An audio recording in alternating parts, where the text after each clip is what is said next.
Donc, bonjour tout le monde. Aujourd'hui, on va parler de Web API et de comment le tester sur Postman. On va créer ici une base de données. On va l'appeler, on va l'appeler plutôt DB Products. Et dans cette base de données, on va créer une table. Par exemple, on va créer une colonne Product ID de type int. C'est l'identifiant de la table. On va créer une autre table qui s'appelle Product Name pour le nom du produit de type varchar. Une autre colonne Product Description pour décrire notre produit de type varchar. Et la dernière colonne, c'est Price. C'est le prix du produit de type décimal.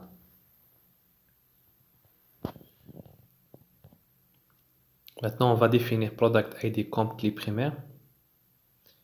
Et on va faire une auto-increment. Donc ici, on va chercher voilà, spécificateur du compteur et d'identité 1. Donc c'est oui. On va enregistrer. La table, c'est Product.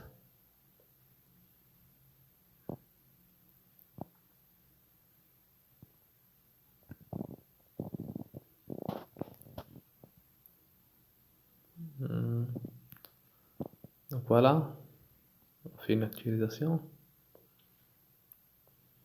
Voilà, notre table est bien créée avec les clés, avec les propriétés.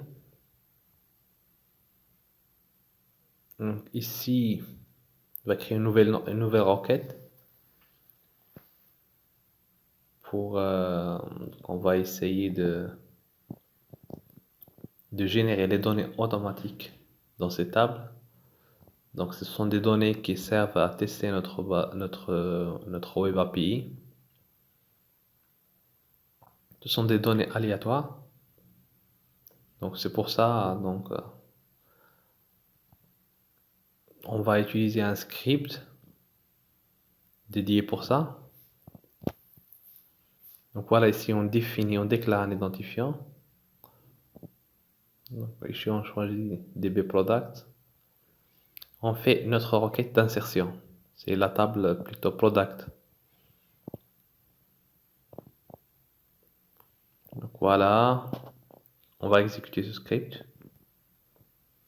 Ah, il y a une erreur. Une valeur explicite de la colonne identité de la table Product ne peut être spécifiée. Donc on va enlever cette valeur et réexécuter. Donc voilà, la requête est bien exécutée. On va vérifier select étoile from product pour vérifier l'existence des données. Donc voilà, les données aléatoires sont bien générées. Je vais faire un select count étoile from product pour savoir combien de lignes sont insérées. Voilà. Puisque le script a été exécuté 2 fois, j'ai tapé sur F5. Donc c'est 198. Maintenant, on va créer notre nouveau projet de Web API pour le lier avec notre base de données. Donc ici, on va choisir Web, application Web ASP.NET, .NET Framework. On va l'appeler Web API Product, par exemple, à titre d'exemple.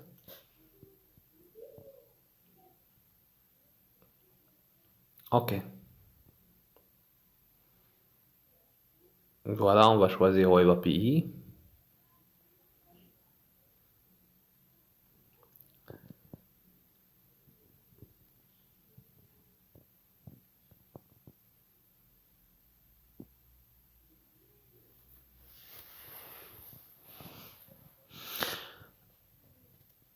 Donc là, Notre projet Web API Product a été bien créé. Maintenant, qu'est-ce qu'on va faire? On va essayer d'ajouter notre modèle. Donc, bouton droit, ajouter un nouvel élément. On va choisir Data, puis Add.NET Entity Data Model. On va l'appeler par exemple DB Model. C'est pour créer notre modèle à partir de la base de données. Là, on utilise Entity Framework. Donc, on va faire une nouvelle connexion. On va choisir notre nom de serveur. On va copier. Coller. Là, automatiquement, la liste des bases de données existantes. DB Products. On va tester. Ok. C'est bon, ça marche. Donc, la chaîne de connexion a été générée automatiquement. Le nom du serveur, DB Products. Très bien. Suivant. On laisse ça par défaut. Là, il y a notre table Product qui a été générée. Donc, on va sélectionner Product. On laisse ça comme il est. Terminé.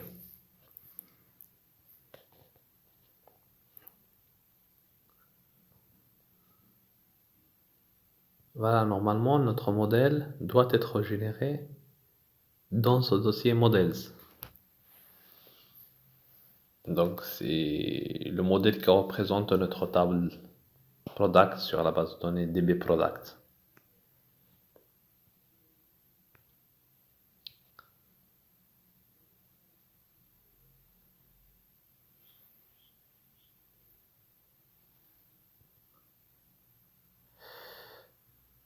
Voilà, notre EDMX a été créé avec les 4 propriétés, Product ID, Product Name, Product Description et Price.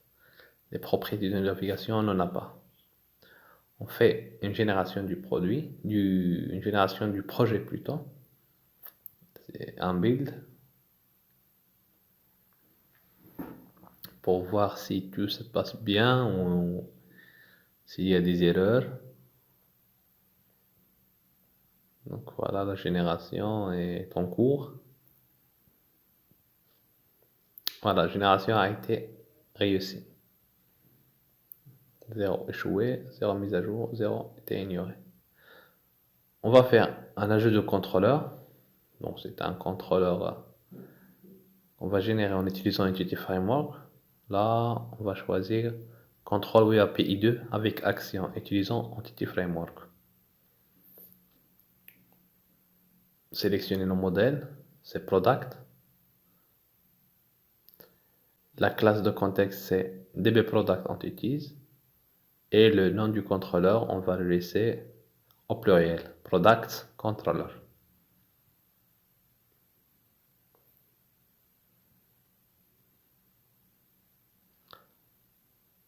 La génération de modèles automatique. Donc voilà, notre Product Controller a été généré. C'est une classe qui hérite du API Controller. Vous voyez ici, getProduct, c'est pour récupérer les produits. GetProduct avec paramètre ID pour récupérer un produit spécifique.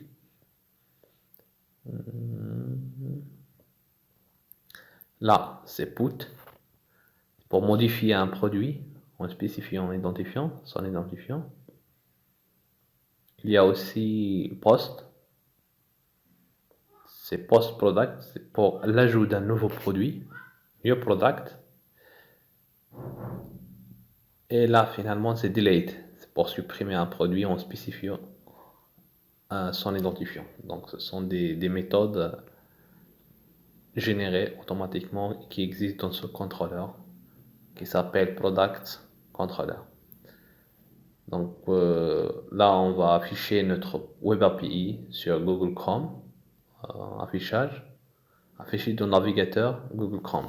On peut faire un raccourci CTRL plus SHIFT plus W.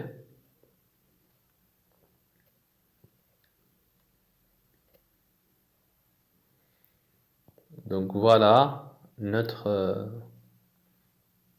Web API sur le navigateur Google Chrome.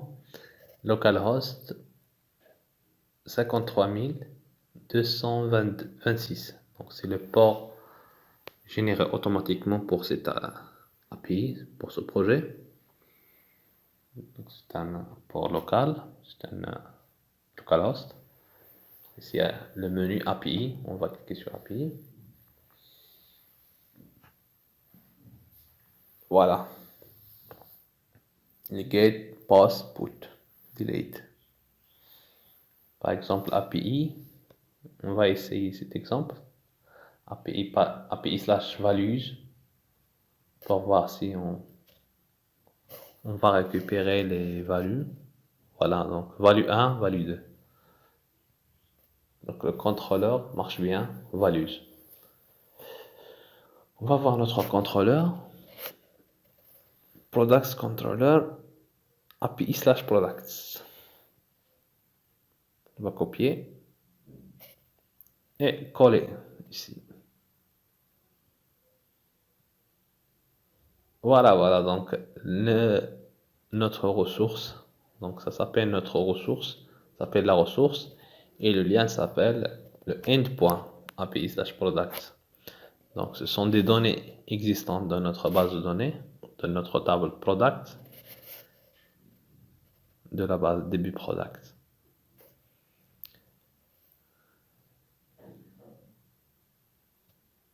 Ici on va spécifier l'identifiant pour récupérer un produit spécifique. On va faire API product 1 pour récupérer la ressource 1 ou bien l'objet 1, la ligne, la première ligne. Voilà, c'est de type XML, donc sous format XML plutôt. Donc ça marche. Ici une vision sur une aide, comment récupérer les données en utilisant les liens. Voilà un exemple de données. Application slash XML texte. Donc ça c'est le format XML. Il y a aussi le format JSON.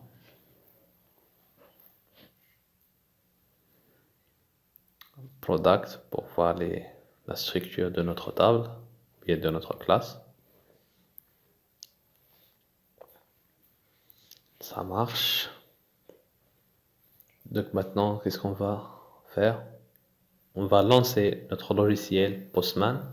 C'est une application qui sert à tester les Web API. Donc, Postman. Donc, vous voyez, c'est une application très riche en fonctionnalités. Elle comporte pas mal de fonctionnalités. Donc, c'est un emplacement pour tester les requêtes de type de. Donc, vous pouvez choisir votre méthode. Donc là, je vais vous montrer comment installer le Postman.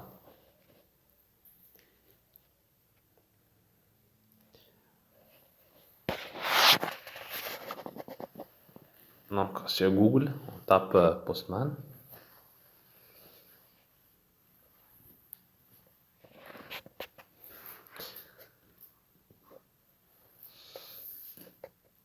Et le site officiel getpostman.com. Après, on va faire download the app. C'est pour télécharger notre application. On va choisir le type du système Windows 64 pour mon cas.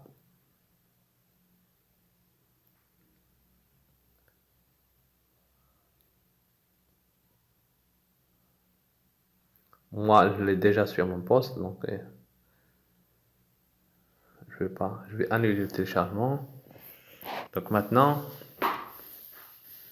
on va essayer d'entrer notre requête URL ici. On va copier le même lien, la même requête.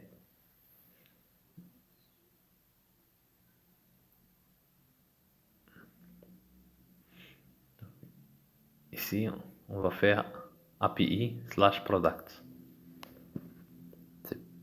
C'est pour récupérer le produit à partir de la base de données en utilisant Web API. Voilà, donc body prêté, c'est notre ressource. Donc toutes les données sont récupérées sous format JSON. Vous voyez, product ID 1, product 1 name. Là, on va spécifier par exemple un produit. 2, par exemple. Voilà les récupérés. 3, aussi les biens récupérés. On voit bien que notre requête s'exécute d'une manière simple et a été bien réussie. 199, 198. Donc, ça c'est en utilisant la méthode get. Maintenant, on va voir notre méthode put. Donc c'est une méthode qui sert à modifier notre objet. On va essayer de modifier. Bon. Product name, name modifié. Product description, modifié aussi. On va mettre 49 pour price. Et on va exécuter. Attends.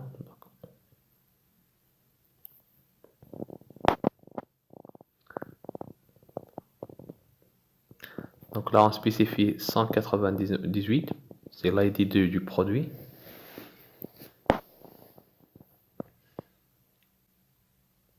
Voilà, pour put product, il prend paramètres ID et product.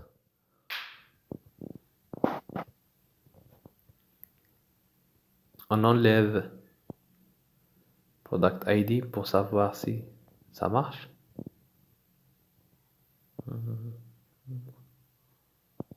On va vérifier. La modification n'a pas été faite. Donc il faut spécifier le product ID. C'est important de le spécifier. Dans le body row. Donc l'objet doit contenir l'ID product.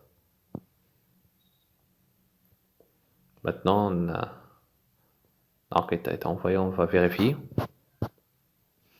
Vous voyez, modifier. Donc la modification a été faite avec succès. Avec succès, oui.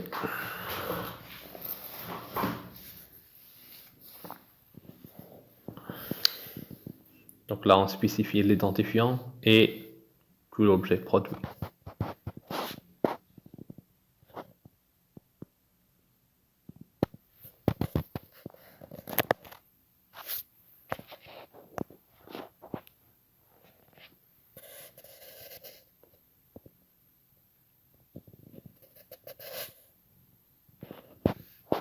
Maintenant, on va chercher une autre méthode qui s'appelle post. Voilà. Donc c'est une méthode pour envoyer des données, envoyer notre forme, ou bien envoyer plutôt l'ajout d'un nouveau produit. Ici, on va créer un nouveau produit, un nouvel objet. On va vérifier ici, c'est post, les paramètres spécifiques. Vous voyez bien que le paramètre est sur le produit. Il faut spécifier un objet produit de type JSON. Là, c'est comme au départ, c'est comme on get dans la requête get. la liste des produits. Ajouter, ajouter. Voilà, donc le product ID c'est 199. C'est un nouveau produit puisque c'est un nouveau produit et l'identifiant se génère automatique. Primary key, donc on ne spécifie pas le produit, l'ID du produit, mais il est. Donc on a vérifié ici, get, donc ça marche. Il est bien ajouté dans la base de données.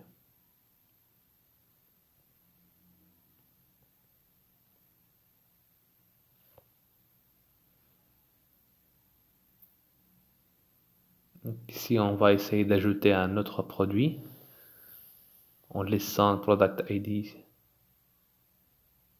post, on va spécifier post.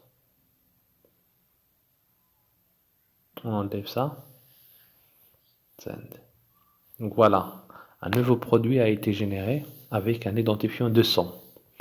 Donc ça ne prend pas en considération le product ID spécifié dans notre objet 199. Donc on vérifie. Voilà, il est bien créé dans la base de données avec l'identifiant 200. Alors c'est le format XML.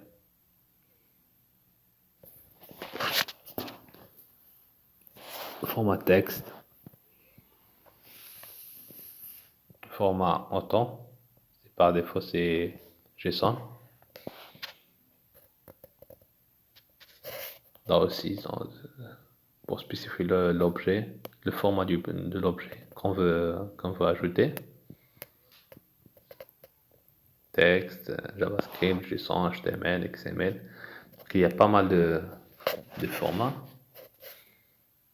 Moi, je préfère personnellement le JSON. Il est plus lisible, plus clair. Là, on va passer à la méthode delete. Donc, ici, on spécifie le produit qu'on veut supprimer de la base de données à partir de Web API. Donc, slash, par exemple, on va mettre 2. Voilà, notre produit a été, normalement, doit être supprimé sur la base de données. Voilà le produit, parce que ça retourne le produit. Ça montre que la requête a été bien passée. Vérifie s'il existe. Non, elle n'existe plus dans la base de données. Elle a bien été supprimée.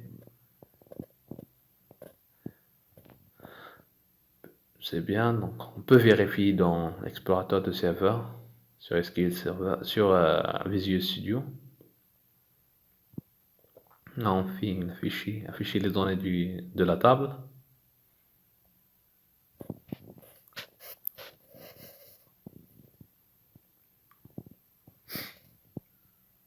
Voilà, donc vous avez bien remarqué que la ligne 2 n'existe plus dans la table Product.